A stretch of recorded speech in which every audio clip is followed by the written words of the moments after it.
Hi guys, this is a video from our channel Harvest Info. Today we are going to see all the specifications that you need in your laptop to install Windows 11. At last, we will see how the Windows 11 looks on the computer. While showing that, I will say all the new features present in the Windows 11 until today. I have made HTML and CSS coding videos previously. If you have not watched that video, you can watch that too. Now let us get into the video.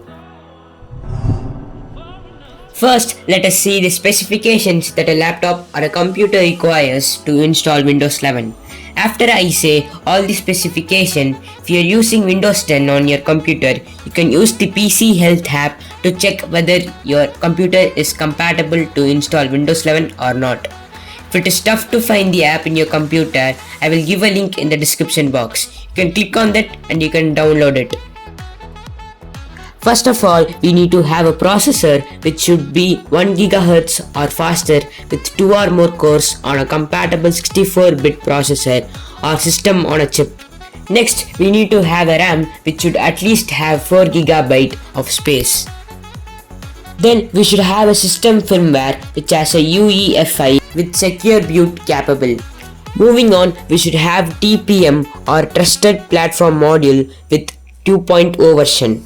Next, we need a good graphics card which is compatible with DirectX 12 or later with WDDM 2.0 driver. Then we need a display of 720p and the diagonal size of the display should be 9 inches. Lastly, the display should have 8 bits per color channel.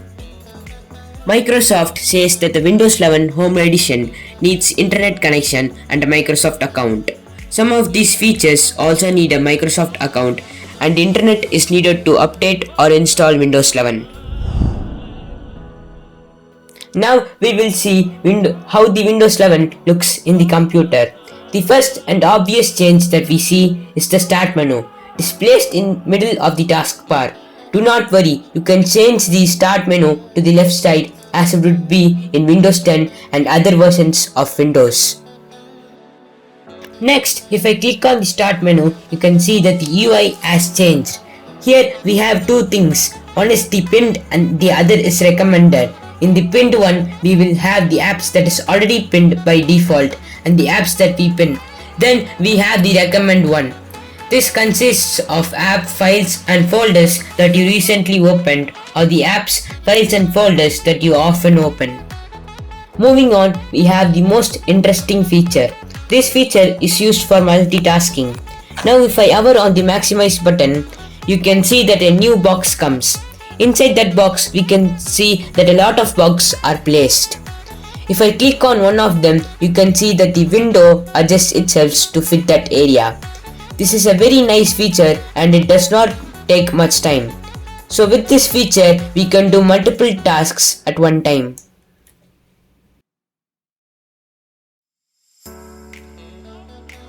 Now, if I open the File Explorer, we can see that there is a lot of icon improvement.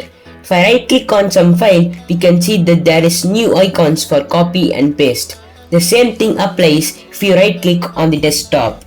If you click on show more options, it will be showing all the options as it would be showing in Windows 10. Next, we have a feature which has not come fully. Microsoft has said that you can access Android apps in Windows through Amazon Store, but we have got a new Microsoft Store. They have upgraded it fully. Then, if I open the settings, we can see that almost everything has changed.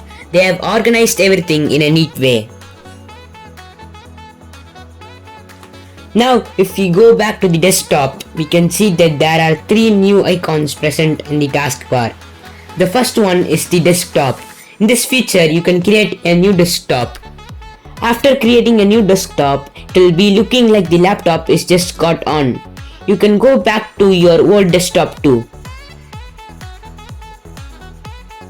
Next, we have the widgets. These widgets can be accessed after you log in with your Microsoft account. It is the same as the widgets that is present in your phone. You can just drag and drop it in the desktop.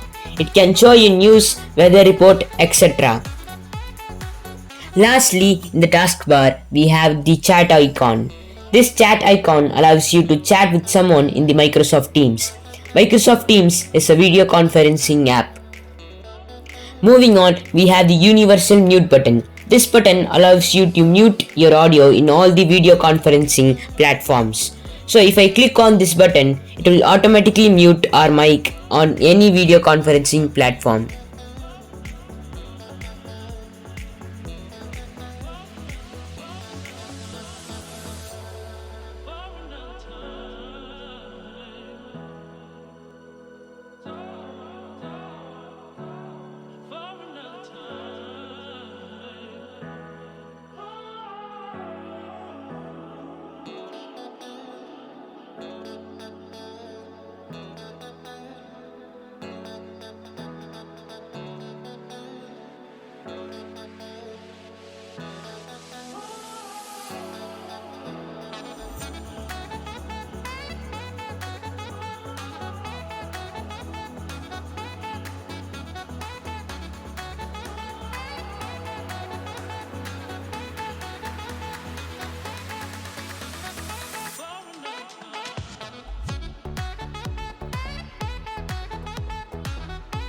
That is all for today guys. I will see you in my next video.